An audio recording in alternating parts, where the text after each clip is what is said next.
ભાવનગરના sports complex ખાતે પ્રથમવાર મિક્સ માર્શલ આર્ટ્સ સ્પર્ધાનું ભવ્ય આયોજન કરવામાં આવ્યું હતું।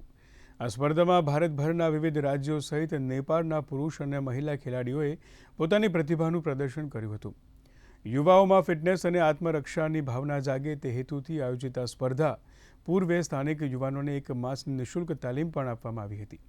આ અવસરે યુવરાજ જયવીરરાજસિંહજી દ્વારા ભાવનગરના યુવાનો માટે વિશેષ તાલીમ કેન્દ્ર શરૂ કરવાની પણ જાહેરાત કરવામાં આવી હતી। સ્પર્ધાના અંતે વિજેતા તેમજ પરાજિત બંને ખેલાડીઓને ઇનામો આપી પ્રોત્સાહિત કરવામાં આવ્યા હતા।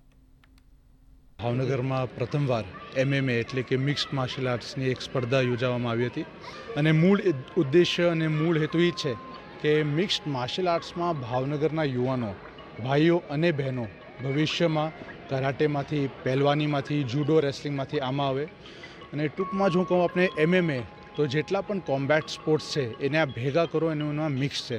આપ કહી શકો એક પ્રકારથી જેમ આપ બોર્ડ ઉપર શતરંજ રમો છો એ જ રીતે આપના હ્યુમન બોડીનું એક શતરંજ છે। પંચ ક્યારે મારવાનું, કિક ક્યારે મારવાનું, રેસલિંગ ક્યારે કરવાનું, એ જ રીતે ભાવનગરના સાથી નગરજનોએ આમાં સહકાર પણ આપ્યું છે।